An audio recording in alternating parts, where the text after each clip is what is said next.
Welcome everybody back to Bait of Sound. It's our regular Sunday interview. And I think I will be hard-pressed to find another band this year to interview whose sound is heavier than the one of these guys and their fellow. I'm very happy to have two of the guys from Norna here on the show. So thanks for joining, guys. Thanks for having us. Thanks, man. It's a real pleasure.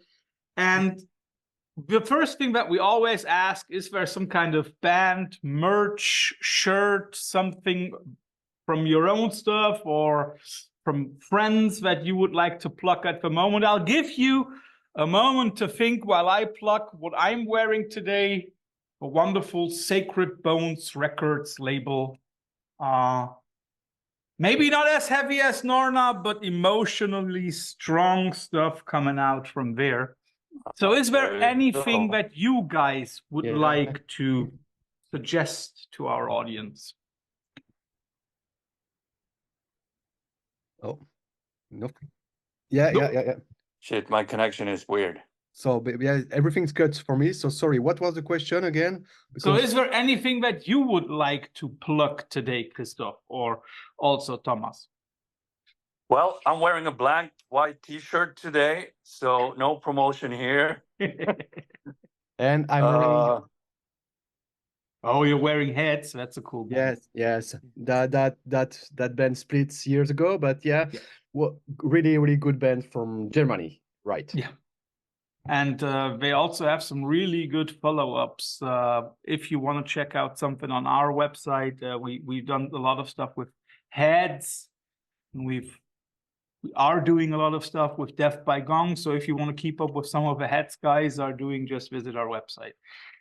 Guys, where are we catching you right now? I see a wonderful tour poster on the left side of Christophe, but where is that hanging? Which poster you say? Oh, well, the Converge and Neurosis. That's the Converge Neurosis one. Fuck, man. Yes. You know, Christophe, one day I'm going to steal that poster from you. Oh, why? Well, I actually have the original Through Silver and Blood tour poster from Neurosis because I was actually doing that tour. So, yeah. So you won. Okay, you won. You're the best. So, but where are we catching?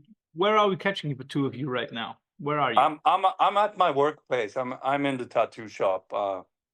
I work a lot here when I'm not traveling and playing music. So up in the north of Sweden, where I was born and currently live, kind of ish. And Christophe, where are we catching you? I'm at home on my cellar, but I do some home work at that cellar to making like a studio. So. And as Tomas, when I'm not on tour, usually I spend a lot of times here to work, to create some pedal boards because I'm a nerd about pedals and stuff like that, and also to write and recording some music. And next to that cellar, there is another cellar, plenty of bottle of red wine. So I'm pretty happy. So we don't know why you go to the basement to work or to... Let's see what happens later, okay? Guys, I have a question.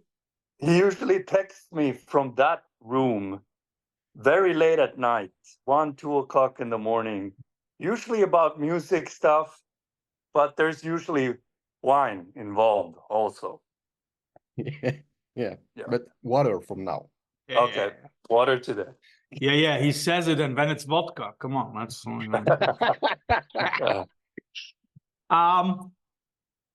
Oh, shit. I know, I'm like with a transnational, international band like yours, what do you prefer, Dropbox or OneDrive? Dropbox? We have been using Dropbox, yeah. And now, maybe I've heard that, so that is like one of the things that I would like to ask. Like, how do you work then? I mean, like, you definitely cannot go to rehearsals like once a month or so. Do you just drop your ideas into it, or well, how does it work? How do you work with the Dropbox? Well, that's usually what we have been doing. We have it's kind of like it's different, but we have our own different DAW projects, and we just drop Reaper files. You know, Yep. hey, I have an idea here. Chris, can you make a second guitar for this part? Or, you know, usually when I make a whole song, I program drums. I play I make one guitar, and I maybe create like an additional guitar also. And then if Chris wanna change it or remove or add, we just drop a session basically. So if I drop it in the box, then Chris can open it on his computer in his DAW, you know. So that's usually how we have been working, and it's been pretty efficient so far. Obviously not as good as rehearsing, because we do enjoy looking at each other and you know, create that connection when we play, but that's obviously hard when we're different. But usually before tours or recording sessions, we meet for a week, often in Switzerland. Yeah, because of a wine cellar. Well, I don't drink, so the wine is for Chris and Mark, but we have a really nice rehearsal space in Switzerland, so that's why. Putting all jokes aside, I imagine that working like that demands a pretty deep connection, because I mean, like, of course, if you say like, can you add another guitar or something like that, it demands a lot of attention and also like connection between the band members, so that they know in which direction the original post should have gone, you know. It Is that there must be like a somewhat of a very deep connection between the three of you, right? Well, we are really connected, I would like to say. I mean, this is one of the main reasons this is actually working, is because we are super connected. Chris and Mark are like brothers, you know, when it comes to energy and vibe and musically, we kind of have the same vision. Obviously, sometimes I have my own vision and I send like a project, and Chris is making something, and I was like, no, that's not at all what I'm talking about. Think like this, you know, and you know, so it doesn't always hit the mark, but we are connected, definitely. I would like to say that we share the same vision. Yeah, definitely. If I can add that to say, this is a stuff, and this is the first time that happened with me with a band. When we start to share a song and riff and idea, you know, if somebody tell, no, I don't really like that, can you try on that way, I'm not offended, you know. We are open mind, you know. We want to try to find the best song and the best sound together. So if somebody don't like anything, we talk together to try to find the best way. Yeah, really open-mindedness. Yes, definitely open-minded, and not trying to. We had a lot of discussions during the recording session of this new upcoming album. That let's not try to limit ourselves in our small little box. You know, let's be as open-minded as we can and when it comes to creating music and creating energy and moving air. You know, let's not put any boundaries, and it's been nice. It's been so freeing, kind of, you know. When you then talk about, okay, maybe you change it a little bit towards that direction or this, do you then talk in musical terms, like, okay, you might add an arpeggio or something, or let's go for a different tuning, or do you refer to what you were thinking in adjectives or maybe song comparisons? How does that work? Well, I would say it's like both. It's both it's both sonically and vision, I would say. I might have an image in my head, you know, a vision or like an energy or a feeling, and I want to hit that mark when it comes to to expressing that energy and that feeling. That sometimes it's like that, and sometimes it's like, this part feels kind of boring. We need to lift it up with either some ambience or an arpeggio or whatever. Maybe that rhythm guitar needs to be, you know, a little bit lower. So it's both. I would say it's both. Christophe, you wanted to say something? No, I guess Tomas said everything. Maybe I can just add sometimes we try also to add some samples. And now we did that especially with that new record. We did that in a different way. In the first one, it was only with synths, you know, Moog synths and stuff like that.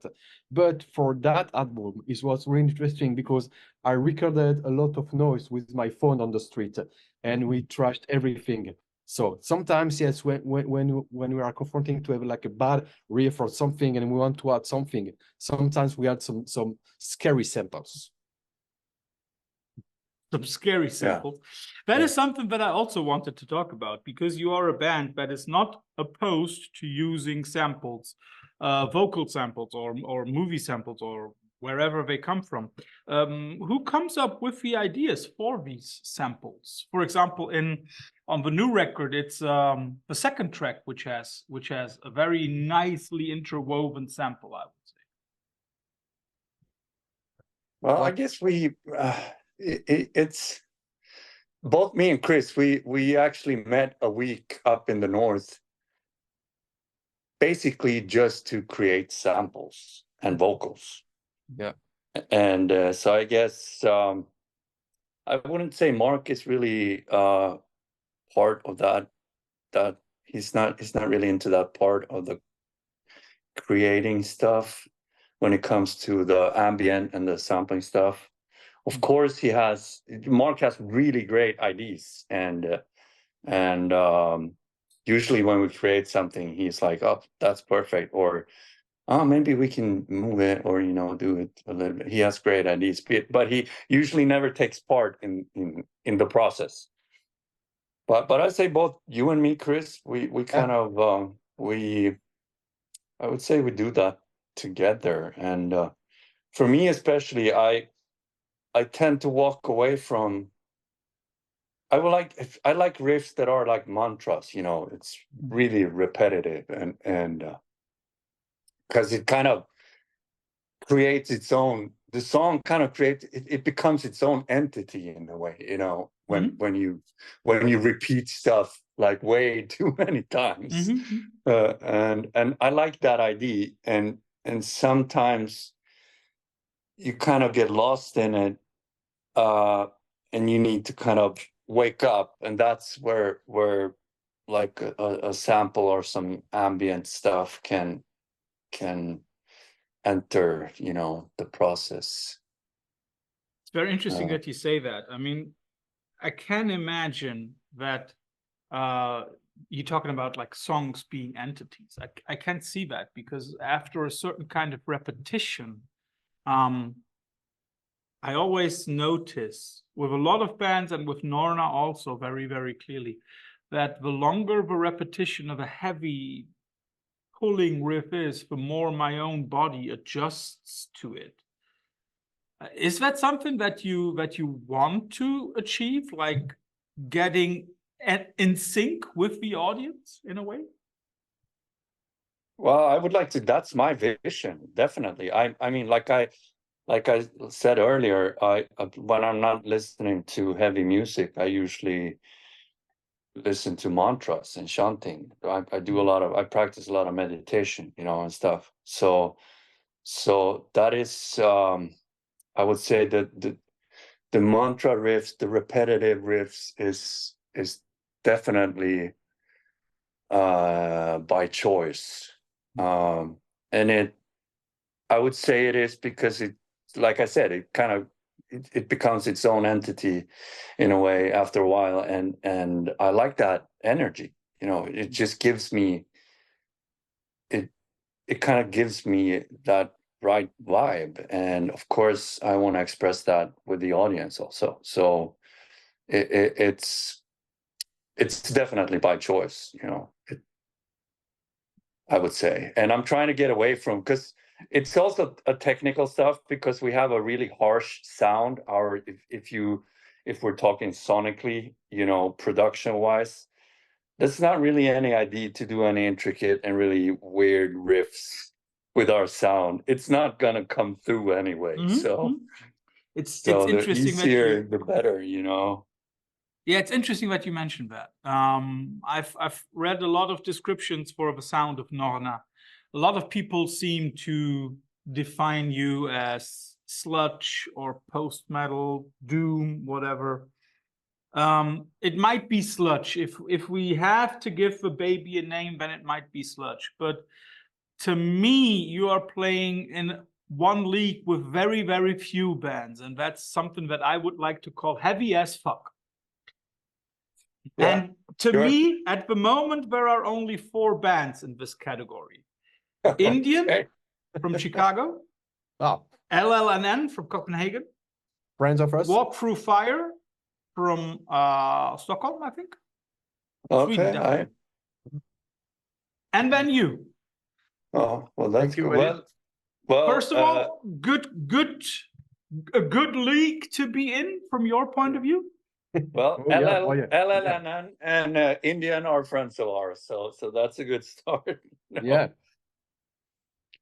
But And I would agree. Heavy as fuck. I would say usually when people ask me what kind of genre, what kind of blah blah blah, I'm like, fuck it, it's just rock and roll on a very heavy level, Yeah. Yeah, I mean, this is our sound. We worked on that sound, and like Thomas, when people ask us, I mean, sorry to say that, but I don't care. We enjoy to play that music, and it's always hard to say yes, we're playing sludge and blah blah blah. I would like to say yes. I guess we don't care. We like to play, enjoy it ourselves, and crush everything on stage with our sound. You definitely exactly whatever. Yeah, exactly whatever genre it is. Man, I don't know, and I don't really pay attention to that. It's about expressing feelings and energy, Something that you've mentioned is like the sonical side to Norna. I mean, like, we have to be clear, we're neither talking about a lo-fi production nor a hi-fi production. It's somewhere in the middle. It is nothing like Pelagic Records, which tries to be as lo-fi as possible, and it's also not one of the Volume Wars products. But there is one thing about your sound that sets it apart for me, and that is the bass. There is something in that bass sound that strikes me. It's a little shaky. It's a little like white noise static, a little quivering. Like, taking the bass as an example, how hard was it for you guys to come up with your sound? Well, that's interesting that you say it because we don't have a bass player. Yes. I know that you don't have a bass player, but of course there is something like a bass in there. Yeah, but that's I guess it creates a unique sound because me and Chris are playing the bass on our guitars, and that's also another thing when it comes to writing music. We have to, like, when I'm playing the rhythm guitar, I'm also playing the bass, and when Chris is playing the rhythm, he's playing the bass. So we have to think about that also in order to make it work. But obviously, it is a very unique bass sound, and I would say that's because we have our own bass rig, and the bass rig has its own pedal board, but then it's like MIDI stuff that Chris controls. Whoever plays the bass, he kind of he's doing all that stuff. But also in the studio, we decided to not use a bass guitar. We recorded it as we do live. So we recorded all the bass stuff with our own guitars, and I guess it creates a unique sound. It's very dirty. It's very vibrating. It kind of, it's it's all over the place, kind of, you know. So from a technical point of view, are you then having like two bass strings on the guitar, or are you using like the pedal board that you've just mentioned? How do you then Great. create the bass sound? Chris, you can answer the tech questions. Because that's my job. Yeah.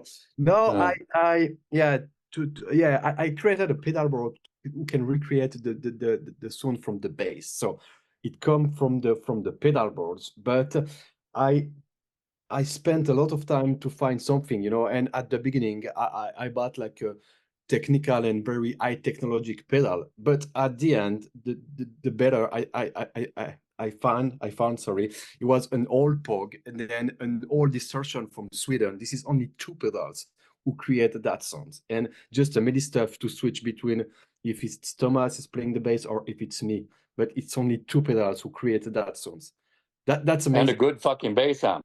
Yeah, and I mean, same at the studio, if you remember, Thomas, we wanted to record it, the bass, then we tried a lot of pedal. And at one point, Magnus said, hey, guys, let's go with the overdrive and the Pog, and that's enough. We have just we do have the mimic that kind of creates a little bit of latency to create the groove. Yes, and a noise gate, of course, because there is a lot of drive. But yes, that's enough. Yeah, to answer to you, I would say, yeah, this is the pedal board who create the bass sound.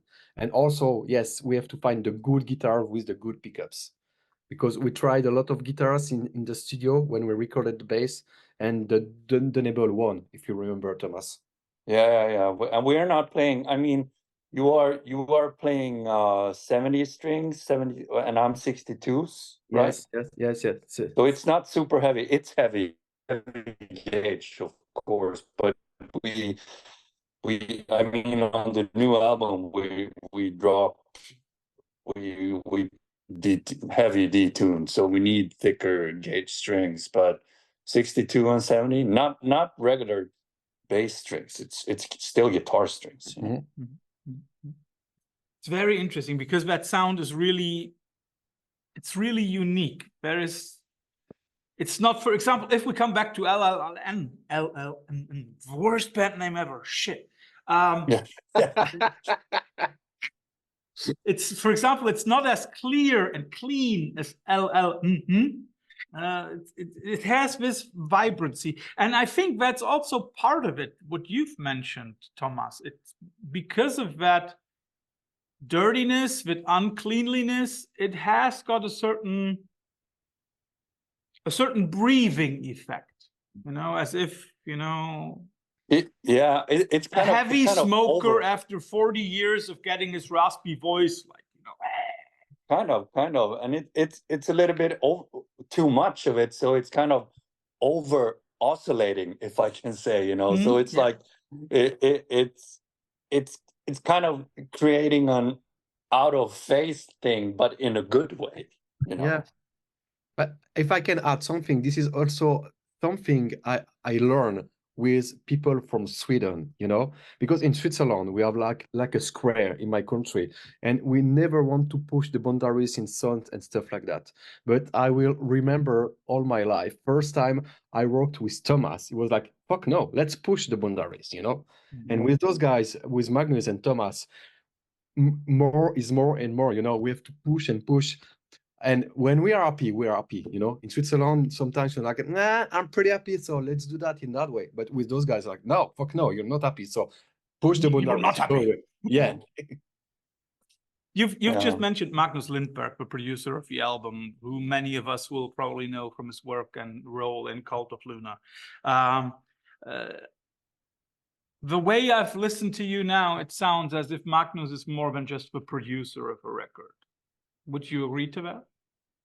Well, this is actually on this album, he both recorded it and kind of co-produced it, you know.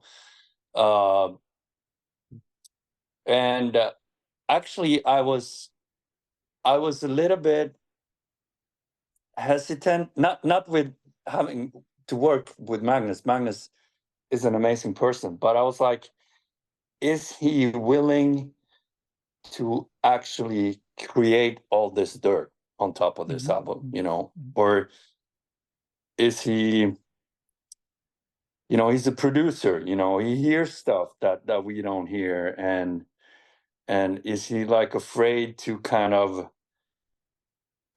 destroy all those beautiful sound waves? But fuck no, he was like, let's do it, let's go, Yeah.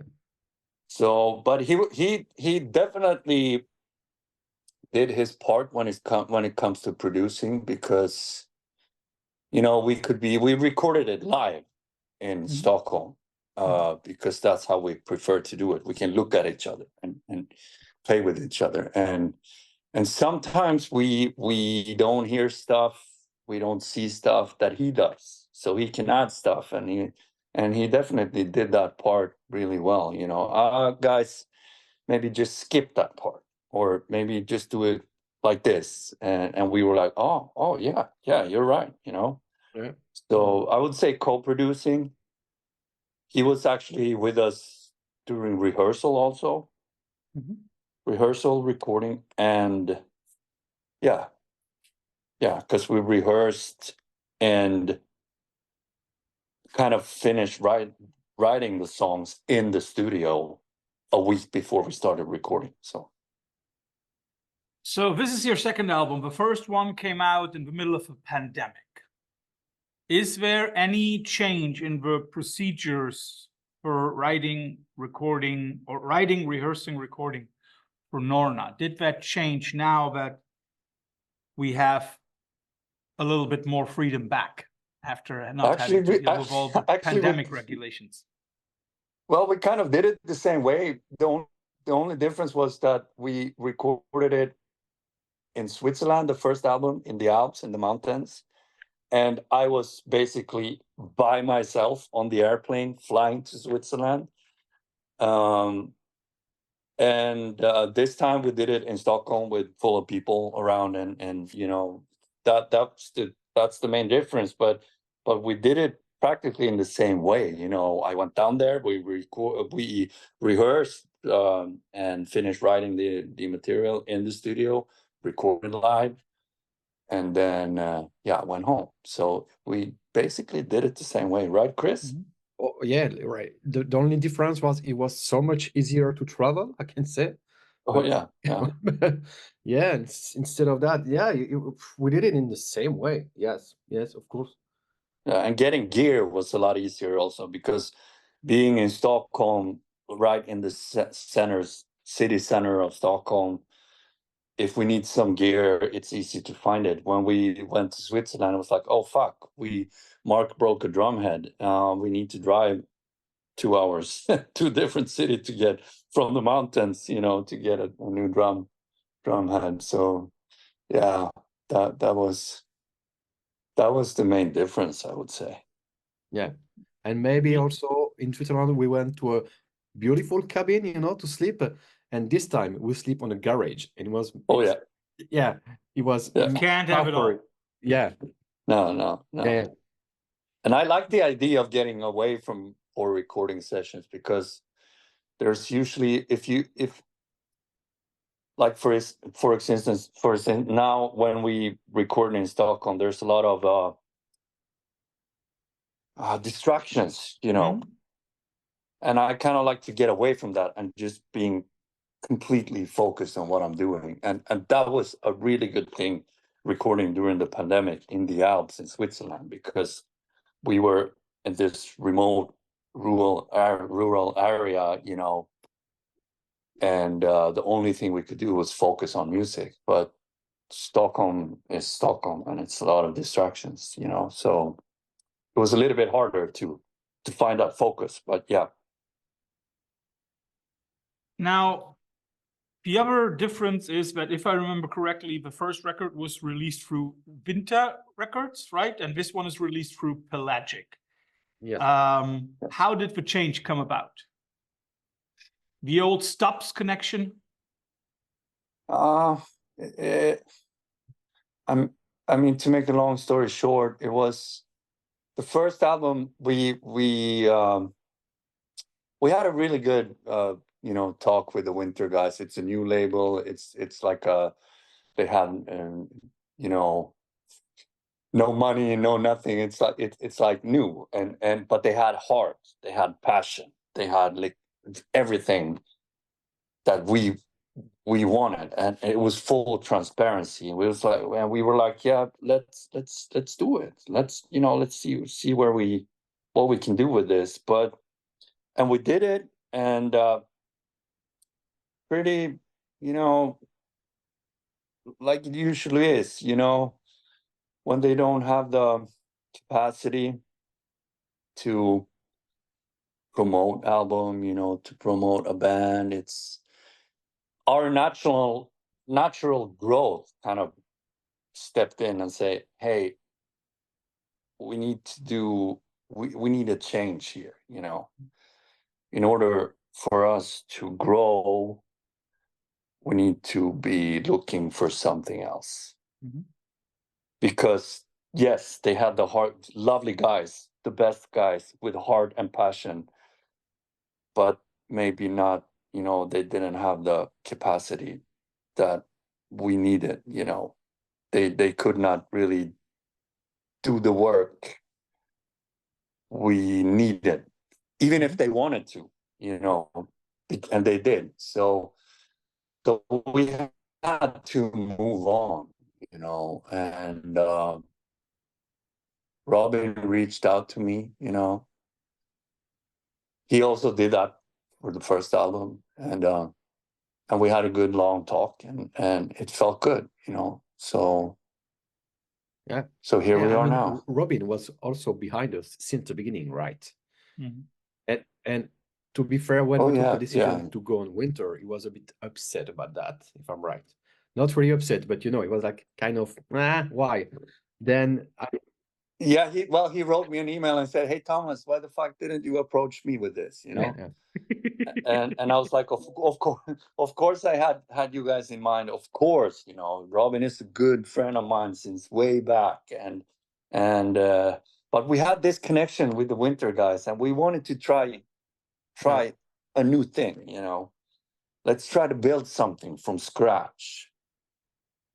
But then we hit that wall, when it comes to just being able to get this stuff out there, and I would say Pelagic has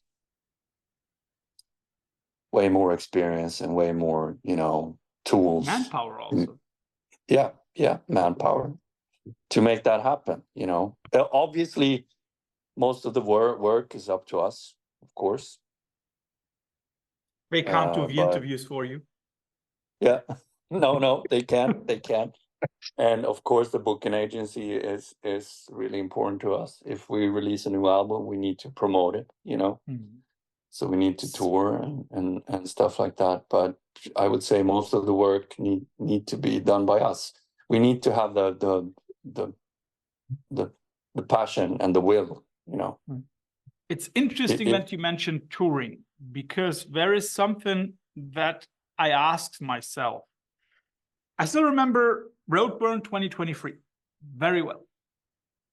Seeing Norna on stage. And I was really like, that is like a really tight performance. Oh, wow. How was that for you? How did you feel about that when you were there on stage at one of the most prestigious festivals in all of Europe? So go first, Tomas, I guess. Yeah, well, we had the complete opposite experience. Yes. Okay.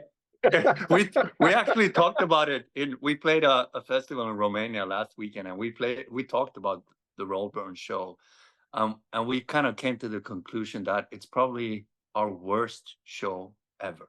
Yes. But it's not because it was because of nerves.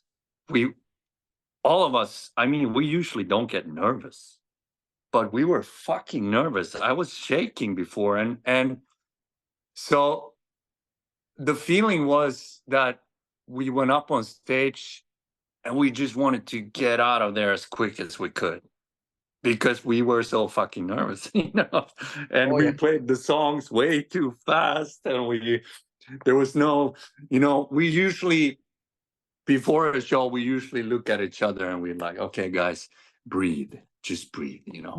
And there was no breathing. There was no breathing during this show. I was fucking holding my breath for 40 minutes.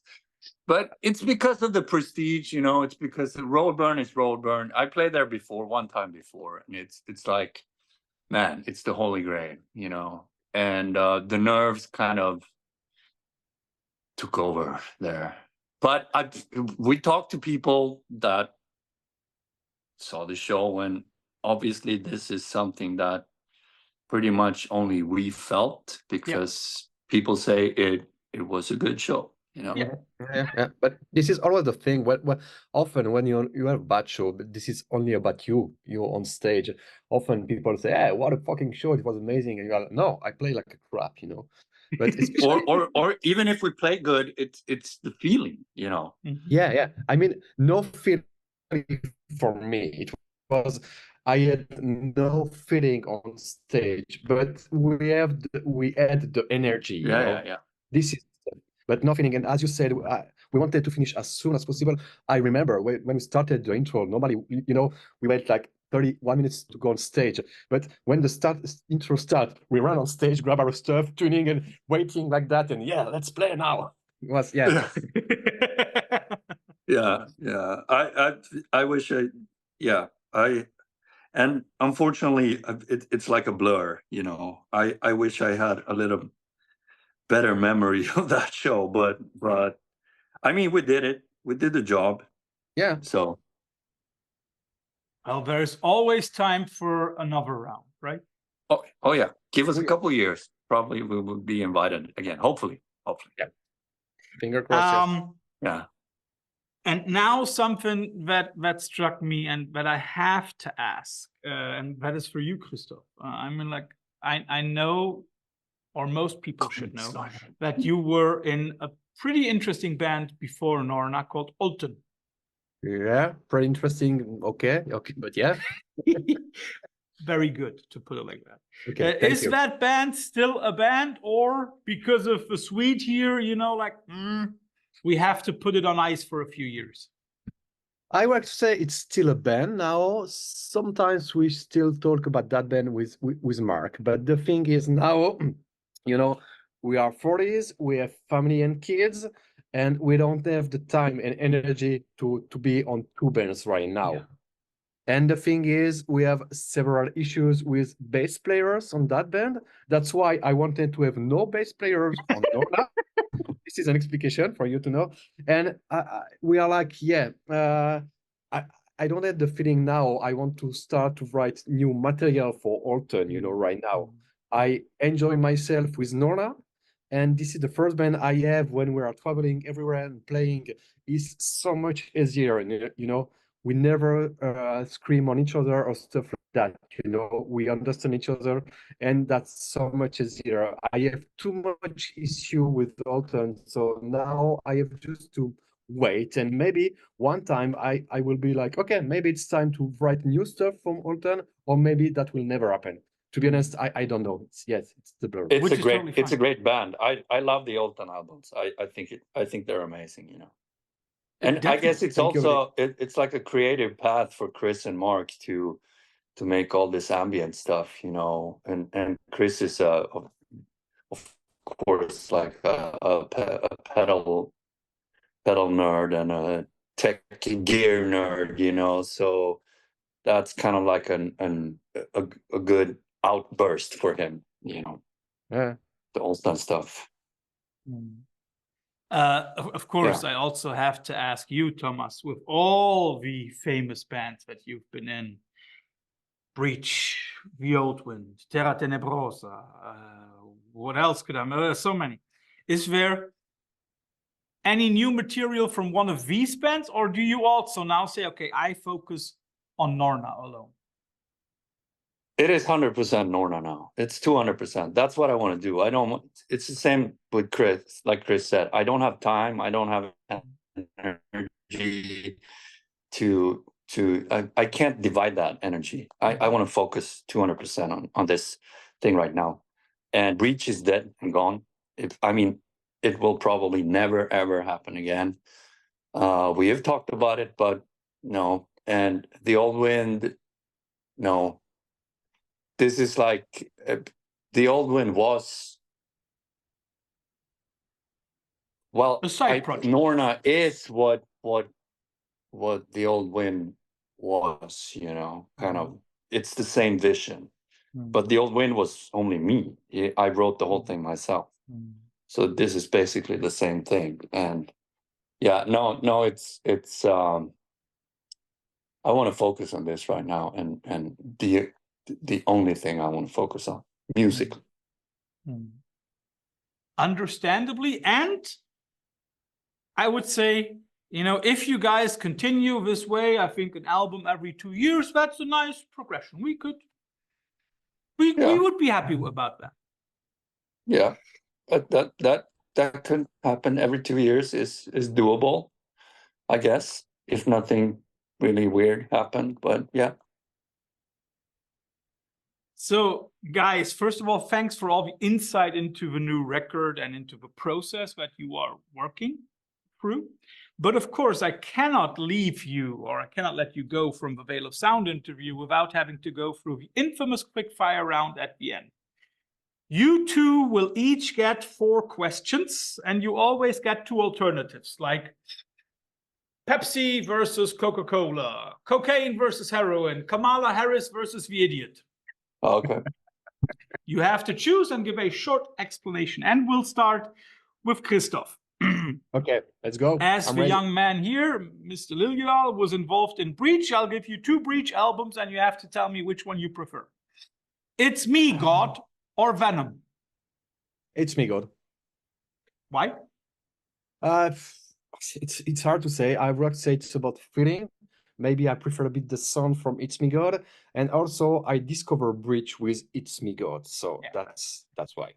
It's usually the first one that sticks the most, right? Yes. Tomas, same game for you. Alton, mode or ambience? I would say mode, because I don't like the artwork on the ambience. That's a reason. Okay, I love that. It's too colorful and happy. That's my heart, buddy. That's my heart. That's why. I know. It's too happy. Christophe, if you had to choose one of Tomas' older bands to listen to right now, would you rather listen to Terra Tenebrosa or The Old Wind? I would like to say The Old Wind because he never played with Terra Tenebrosa. There you go. Wasn't there something where you? No, but you are credited on one of the albums, aren't you? I know. I'm credited on all of the albums, but let me tell you one thing. I was never in Terra Tenebrosa.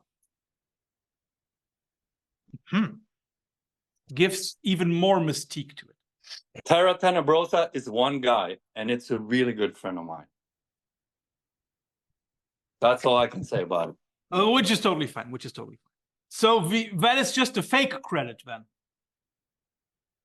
to make people like me lead astray. I don't know why I was credited on that album, to be honest. You know, I can't really talk about it. That is cool. That is cool. Don't worry. I don't stuff. So Tomas, I'll give you 2 Swiss bands that I like a lot, and I'm pretty sure that Christophe also will like a lot. But you have to choose between both. Rokal or Knut?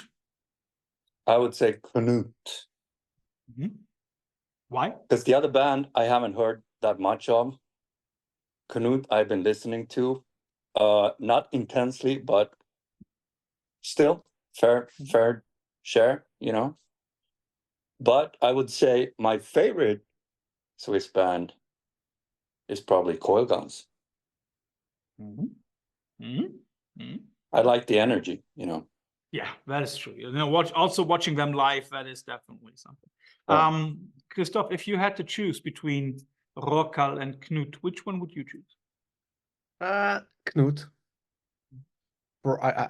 I prefer, you know, slow guitar riff instead of black metal stuff.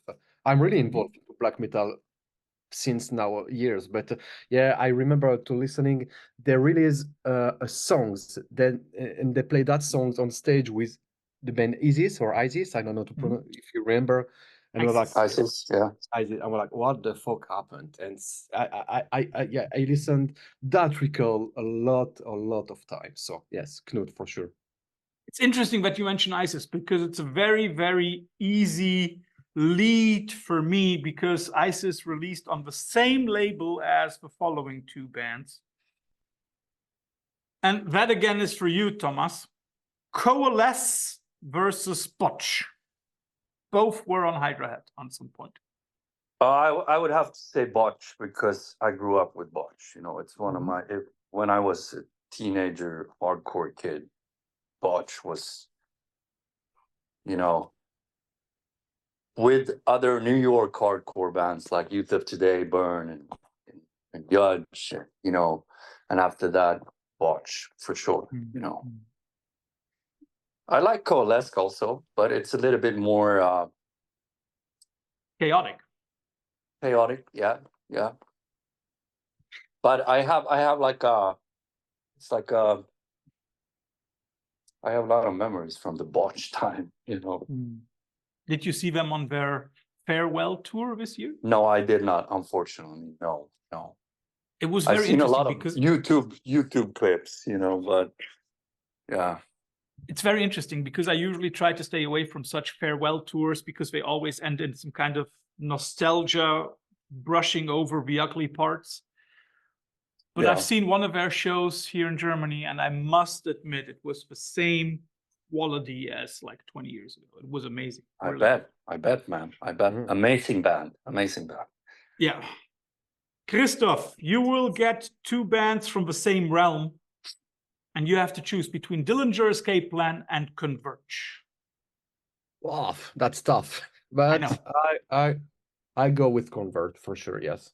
Dillinger is too mathematic and chaotic sometimes for me, and it's hard for me to have like a good feeling, you know. When I start to play a riff, then they change every 10 seconds. I can be involved in the riff. And as we said at the beginning of that interview, we like mantras and stuff like that. So especially if I have one song in my mind, it's You Fail Me from Converge. That song, it's fucking amazing for me. Same riff, like 7 minutes, and you start to be chaotic and more. So yes, Converge. Do you then also like the last Converge? I think it's the last one, The Dusk in Us. Do you also like that? Because I think here it's even more mantra-esque than before.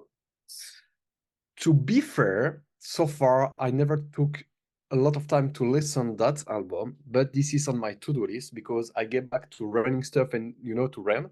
So when I go outside on the forest, I like to listen some album, and I create a playlist. I mean, some albums I have to listen, and this is one of them I have to listen soon. So I can write you an email later and tell you what I think about it if you want. Do that. I do that.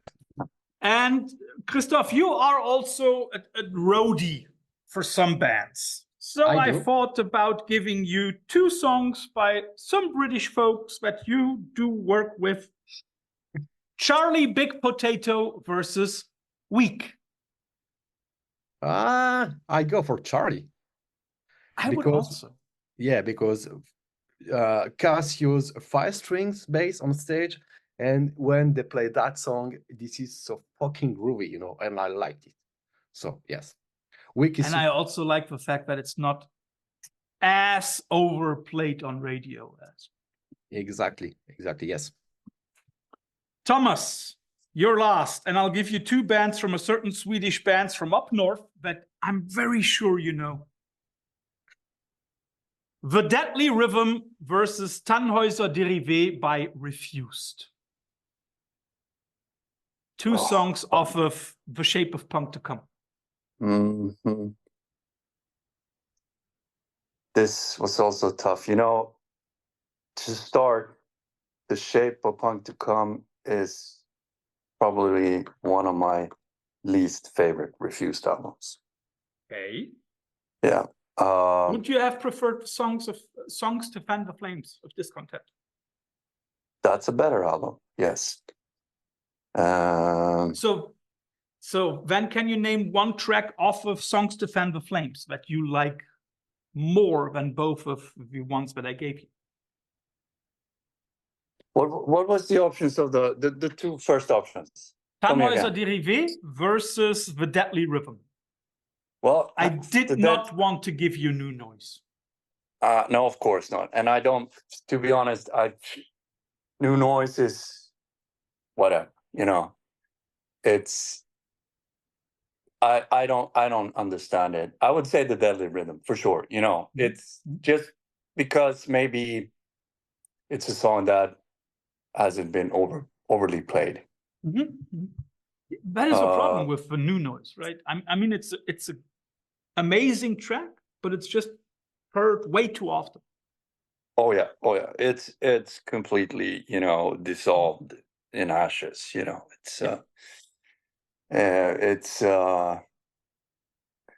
No, I would have wished that album did not become so famous. It would probably have been a better album then. I don't know. Well, I guess I don't really understand it. That's it. I mean, like, I can understand what you mean. I still have to say it's one of my favorite hardcore albums of all times because it's very, very different. But I also understand that a lot of people who learned about Refused a little bit before me, I got to know them with songs to Fan the Flames. Yeah, well, they're friends of mine. I grew up with these guys. So yeah. I've known about their music and their creations like way before that album, exactly, which is more connected to my heart than the newer albums. So and then we come back to the first record that you hear by a band sticks the most, right? That's very often. Kind of. I do have to say I kind of like the production on Shape of Point to Come, because it kind of it's kind of a similar production to It's Me God, actually. That harsh sound,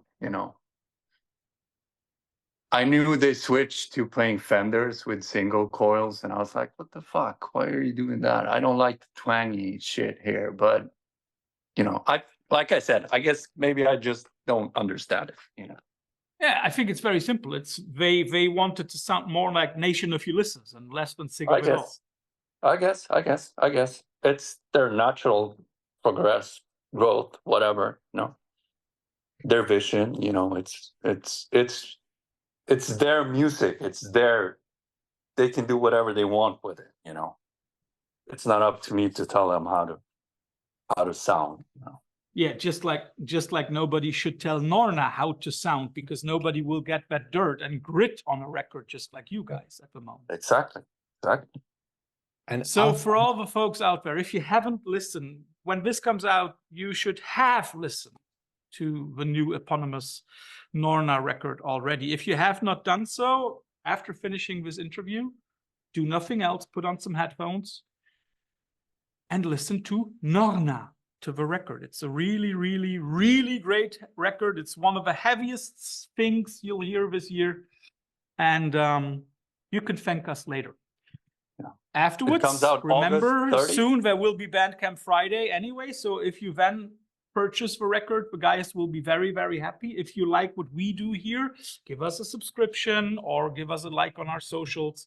If you want to go a little bit further, go to our Patreon or donate via YouTube. We're open for everything. Everything that fills our pockets just a little bit is always appreciated. But also every word of mouth is promoted or is like highly appreciated from our side.